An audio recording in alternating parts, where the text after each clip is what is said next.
पापा की कोई नूर थी मैं, माँ के लिए परी ज़रूर थी मैं।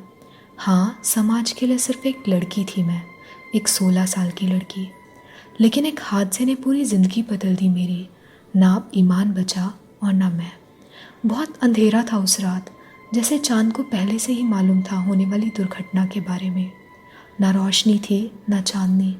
डरते डरते आगे बढ़ रही थी, अनजाने में हादसे को खुद के करीब कर रही थी। अचानक एक आहट सुनाई दी, जैसे कोई पीछा कर रहा हो, जैसे कोई मुझे देख रहा हो।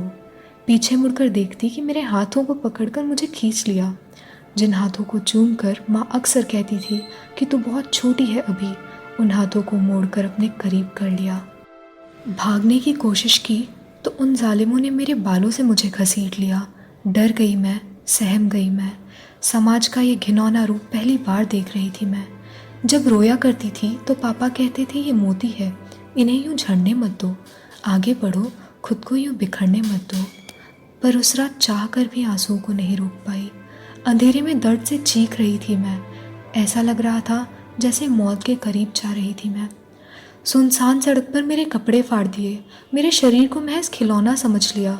एक के बाद एक मेरे शरीर के साथ खेलते रहे और मैं उनसे खुद को छोड़ने की भीख मांगती रही। जब उन्हें लगा कि मैं बेहोश हो गई हूँ, उन्हें लगा कि मैं मर गई हूँ, मेरी कोई पहचान ना कर सके, इसीलिए मेरा पूरा चेहरा पत्थर से खराब कर दिया। वो चेहरा जिसे मेरी माँ लक्ष्मी जैसे पूजा करती थी, उस चेहरे को रौंद दिया। फिर भी जब तसल्ली नहीं हुई तो मुझे वहीं एक तरफ फेंक दिया। दर्द से कराह रही थी मैं, मौत के करीब जा रही थी मैं। वहाँ से गुजरते लोग मुझे देख रहे थे, अपने आप को बचाने के लिए खुद को मुझसे दूर कर रहे थे। पूरी रात मदद की भीख मांगती रही। किसी ने मेरी तरफ एक कदम तक ना बढ़ाया। इस समाज से डर कर खुद को यूं अकेला देखकर थक गई थी मैं। जब सुबह आंखें खुली तो सामने रोती हुई माँ और उन्हें तसल्ली देते पापा दिखे। काश उठकर माँ को ये कह पाती कि आंसू नहीं मोती हैं ये, इन्हें यूं झड़ने मत देना, आपकी एक और बेटी है, उसकी ज़िंदगी यूं बिखरने मत देना। पापा से तो जैसे नज़रें ही नहीं मिला पा रही थी। पहली बार पापा की आंखों के आंसुओं के लिए खुद को दोषी ठहरा रही थी मैं। डर रही थी मैं कि इस समाज में कैसे रहेंगे माँ और पापा, उस समाज में जिन्होंने बस मुझे कसूरवार ठहराया, उस समाज में जिसने या तो कपड़ों को या माँ पापा की आज़ादी को दोषी ठहराया।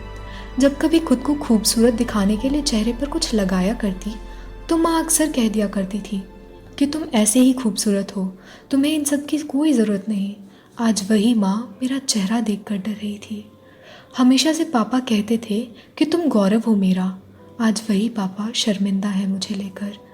आखिर क्यों अपनी हवस को पूरा करने के लिए एक बेटी की बलि चढ़ाते हैं? आखिर क्यों अक्सर इस दुर्घटना के बाद सिर्फ लड़की को दोषी ठहराते हैं?